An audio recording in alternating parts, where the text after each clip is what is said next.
Hi everyone, it's your host Russ Altman from The Future of Everything. Today we're bringing back an episode about trust and AI.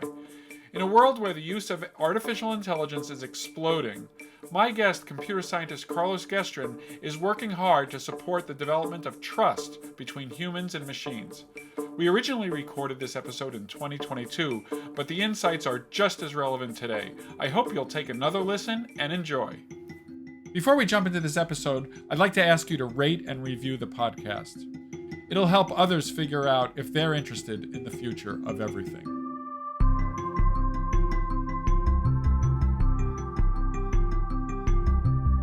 So, the field of machine learning has exploded in the last 10 years. Computer scientists have learned how to build systems that can analyze images, understand text, drive cars, answer questions, and many other tasks. They generally do this by providing lots of data and allowing the computer to look for the patterns and connections in this data so that given a new example, a new image, a new text, a new driving situation, the AI can use the combined experience in all of those examples to recognize the content and context and decide what to do next. These systems are often only as good as the data they are provided. If the data has been collected broadly, on a wide range of situations and contexts, then the system may reflect this breadth of applicability. However, if the data has been collected narrowly, maybe only certain types of images or certain driving situations, then the system may perform not well in some situations and very well in others. This feature of AI systems has received some attention in the popular press.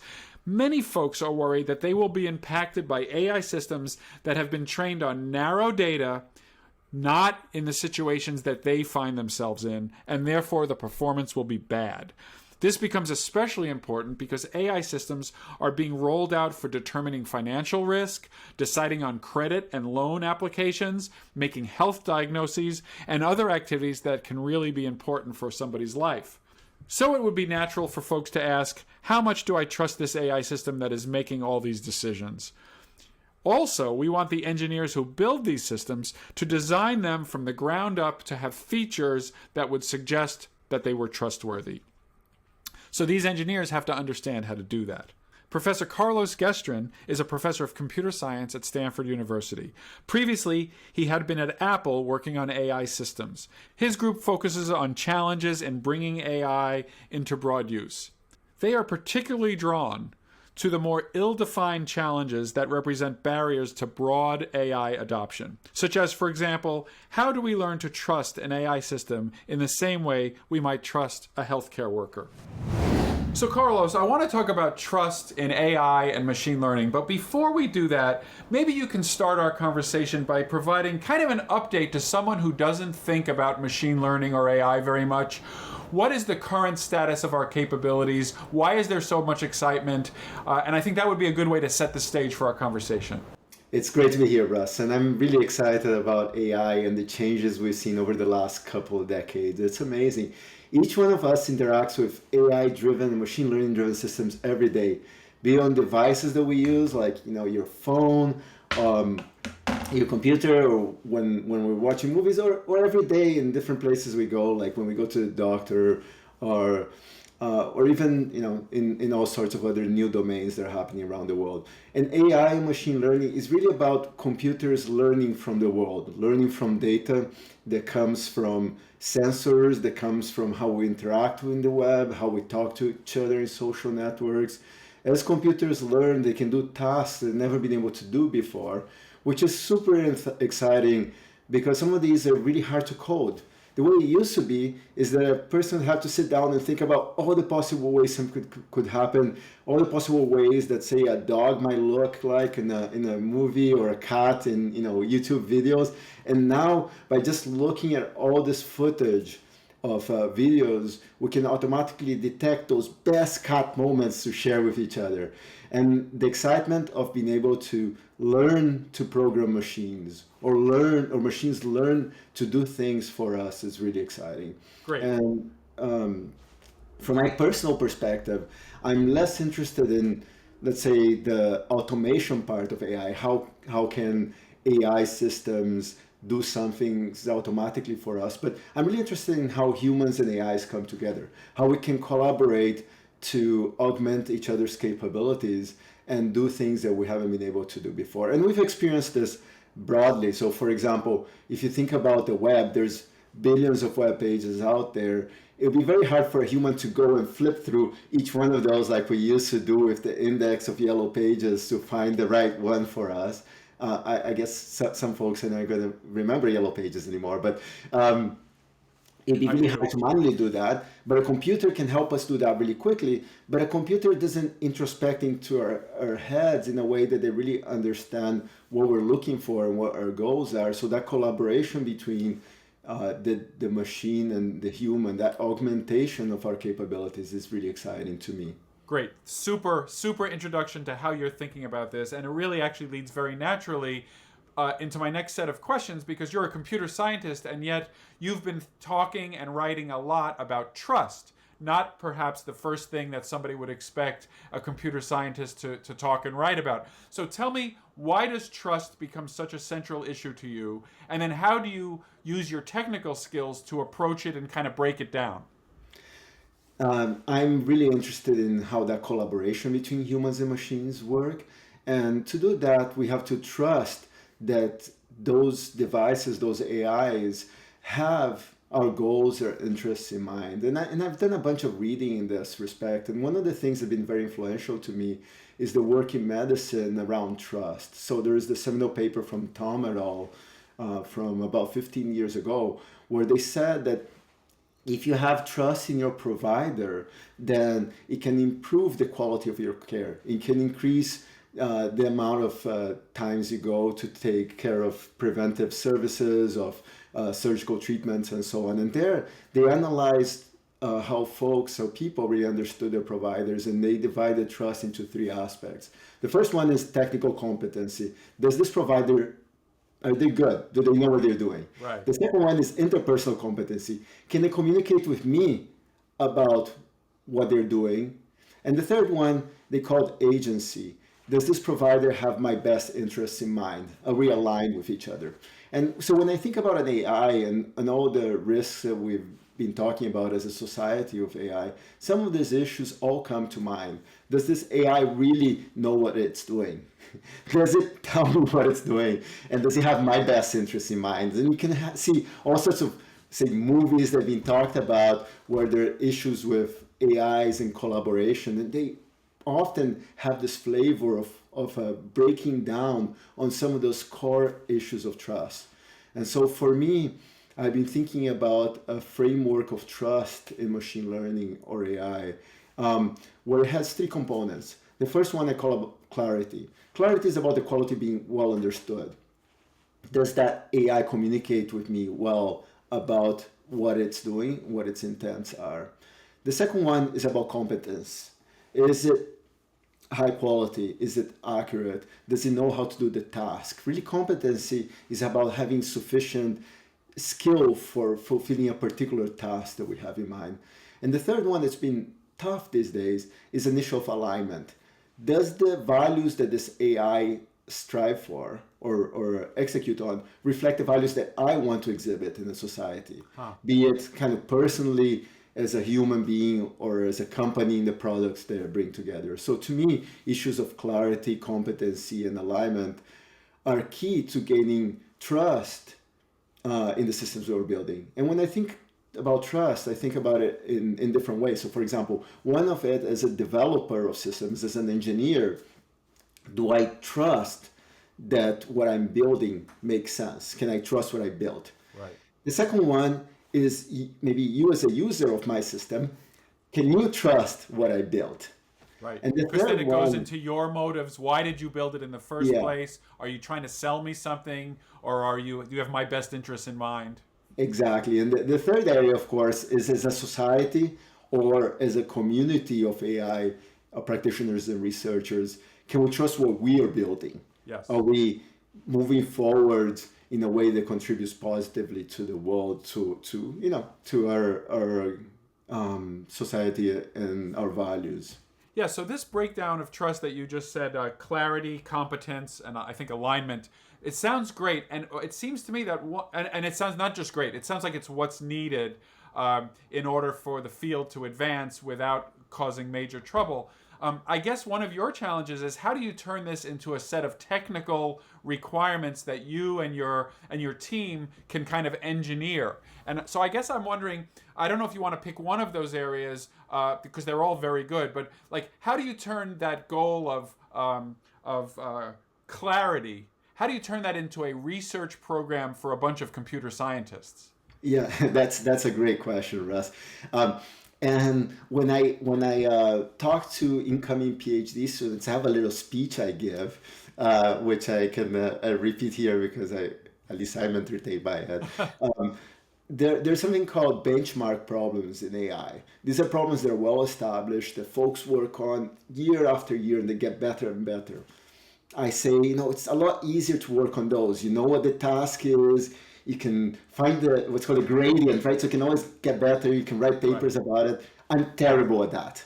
I'm really bad. Don't come to work with me. We don't like benchmarks in Carlos's lab. Yeah, maybe we'll create some benchmarks, but we won't be able to work on those kinds of problems. The problems that I gravitate towards are the ill-defined, hard to pose, ephemeral things where when you do it for the first time, you're scratching your head, kind of literally asking yourself, what do we compare against? How this is ever going to get published? And whenever you write a paper, the comments are like, why didn't you try this baseline or that or this? Because, nobody knows what to try. And so I gravitate towards that. So when I think about clarity, competence, and alignment, these are the kinds of problems that, are hard to formalize. This goes back to your question, right? So for each one of those, part of the work that we do, maybe a biggest part of the work that we do, is to try to understand, how do you go from issues that are almost social technical to issues that are mathematically founded, that you can methodologically apply techniques to. And typically we tend to write, papers that bridge that gap. And then a lot of people tend to do it better afterwards, where they come up with better methods and so on. So, for example, I can go through each one of these and give you some sense of things. But if you talk about clarity, right? So, machine learning models have been doing amazingly well, right? There's this issues of neural networks have been gaining popularity after decades of being less popular, and over the last really 10 years have made a huge difference. And these are really complicated models with lots of parameters that take lots of computation. They're almost like a biological system. You build it, it does stuff, you don't know why they did it, but it seems to work great. It seems to work great, right? And so what I'm interested in is, why is it working great? And can it tell me something about when it's working, when it's not working?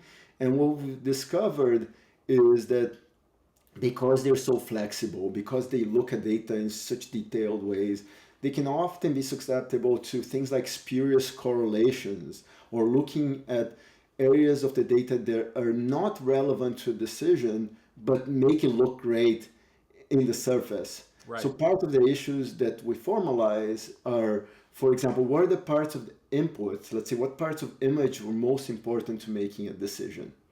And by looking at issues of clarity, like, I looked at this part of the image to recognize that Russ was wearing glasses, and you go back and say, well, that's not Russ's glasses. Right. And so what is it about the image that was important? And can you go back and study the original data set, for example, and realize that there were no red glasses in the data set, and that was one of the issues that came up. And so part of it is kind of creating this human in the loop iteration process that helps you understand what is relevant, what's relevant to a decision, and for whatever application, be it for a medical application, be it for developing better models, how can you close that gap? How can you close that loop? I'm struck by that because, let's say, you would think it would look at my face and say, I see some glasses, that's why I say he's wearing glasses. But maybe they saw some glass cases lying on my desk, or maybe they saw a book about bad vision, and all these things that actually would be kind of relevant, but would not really be the way you would want it to make the decision. So it strikes me that by seeking the clarity and understanding how it made the decision, it's not only giving you clarity, it also might improve the performance of the machine learning algorithm, because you can kind of teach it not to use features that are misleading or are not really the things you would want it to rely on. So, but really, that's a question. Do you wind up with better machine learning performance when it's also more clear? Absolutely. So there's something in machine learning called generalization. Generalization is, can a model tackle problems, let's say data inputs that was not similar to what it was using to learn? So learning, we call that training data. What is to train the model? Then generalizations can solve new things that it didn't see before. And what we discover by bringing more transparency is that it can generalize better. Let me give you a very, very specific example. This is less about clarity, it's more about the area of competence. We looked at models of text that make predictions from text data and images. And there was really interesting models. For example, you can look at an image of, like, say, a family eating a dinner and serving it on a tray. This is a real example. And you say, you type in the text, what color is the tray? And it says pink. It's pretty cool, actually. It's related text to images. It's kind of how these models are so exciting and new. But if you change the word color from the American English spelling and you add an extra U to the British English, I'm going to not use a British accent, but you can imagine in your head, Yes. color of a British accent. Now it says it's a green tray. Whoa. And so you ask yourself, when you discover these issues and you illustrate it to a human, I've now created a narrative for you, right? I said, there's the English spelling, but American spelling. The models don't know about English spelling, American spelling of the word color. But what we discover through that process is that in the training data, in the data that's used for this model, there was only American English. So there was never coverage for COLOUR. And thus, it never learned the mapping between the two. And so what that leads to is an outer iteration loop where you say, to generalize to the real world, we're going to assume we're going to meet some people from the UK. And so we should be able to broaden the notion of what English is. And so in the process of better understanding models, better exploring when they work and not work, you can have models that generalize better and do better. Welcome back to The Future of Everything. I'm Russ Altman, and I continued my conversation with Carlos Guestrin of Stanford University about his work. In this segment, he described why it is so important, not just for AI, but for all of science, to share computer codes to increase transparency and reproducibility, and therefore trustworthiness of their results. Then we transitioned to his passion for using AI to help healthcare. But to start, I asked him about this idea of open-sourced software, that is, software that's made freely available to others as part of the dissemination of basic research. So I've been working in machine learning for a long time. In fact, I was mentioning I was a PhD student at Stanford, and I took your class in the late 90s or maybe 2000. We are very proud. And things have changed a lot in the last 20 plus years. When I was a grad student, you'd write a paper, you didn't make your code available, the data was not available, it was impossible to compare with each other, it was very hard for people to build on each other's work. What we've seen over the years is a transition to making more and more of your code open source and available with the papers that you do, and then for the field to value the creation of these open source systems. And so for the last, I would say, almost 15 years, maybe more, my group has been creating open source projects. Many of them have had huge adoption. They're used by basically every company in the world. And I'm very excited about that transition, that translation of technology and algorithms and methods into the real world. And the path can be very effective. It can also help the field have more repeatable experiments can help work build on each other, contribute to joint projects, even for people who don't necessarily collaborate with each other more directly. So it's been very transformational to the field. We've seen a number of these influential projects go on. And I think one of the main outcomes is that it has made machine learning and AI more accessible to more people, which leads to more innovation. We see more apps using machine learning. You see more folks in scientific projects using machine learning and so on because of this open source project. So I feel very proud of that work. Yeah, so let me ask you about that, because some people might think, oh, he's giving away the farm. So, and of course you have co-inventors. You're not the only one, so you have to get everybody on board. So tell me, is it a hard decision to decide when to go open source? And for example, I know that you've started companies in the past. Did you hold that more closely, or was that even based on open source? I'm just interested in the calculation of when it's right to share and when it's right to not share. So as a friend of mine, Joel Guestrin from Berkeley, says, the work doing in computer science is really a team sport. So I think that the issue of, let's say, trying to hold on to IP in computer science, to patents and so on, hasn't been particularly effective over the last several decades. So the decision to go open source, typically really easy. And folks who work with me know that we're going to open source everything that we do. I think that's why we do science. We write papers about it, we put out code, we build on each other's work, we collaborate. I love that process.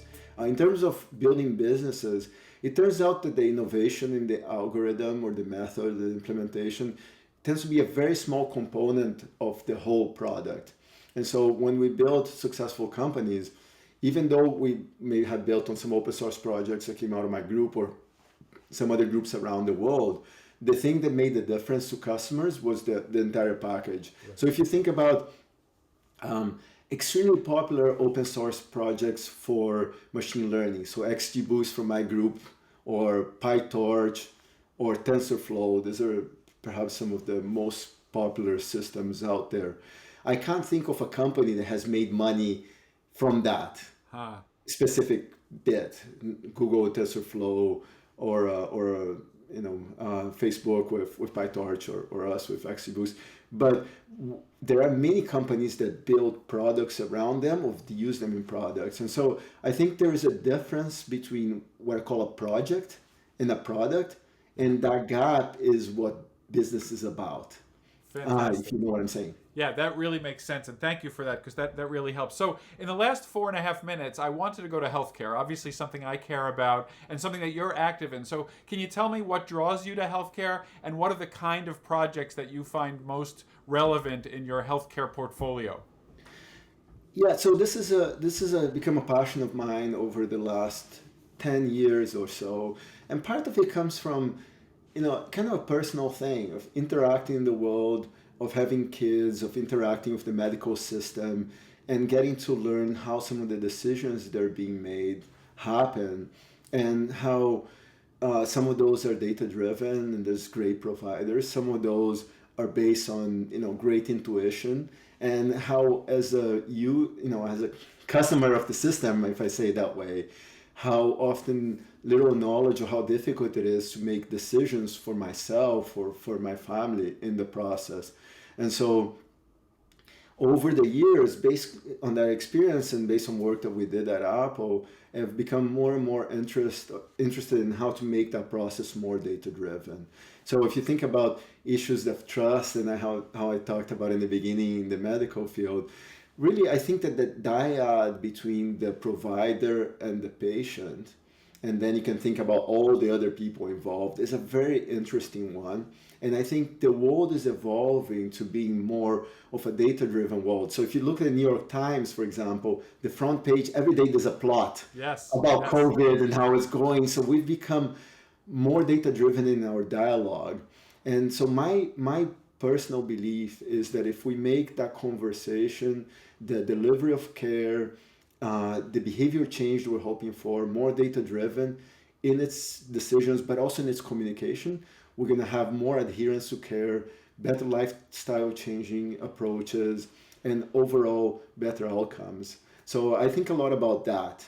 As a very specific example, there's a great project on type 1 diabetes from the Stanford's Children's Hospital, Lucille Packard Children's Hospital, that I'm part of a collaboration along with some folks in management science and engineering and statistics, where they're looking at using continuous glucose monitors, CGMs. These are patches that measure glucose over time and help deliver better care for kids with type 1 diabetes. And what I'm really interested in is how can you look at that data, that signal of your glucose, and figure out how to match your lifestyle changes with the signals that you get. So for example, if you have a big carb meal, you can have a big spike in your glucose. But if you go for a walk afterwards, that can smooth out and that can lead to better health outcomes.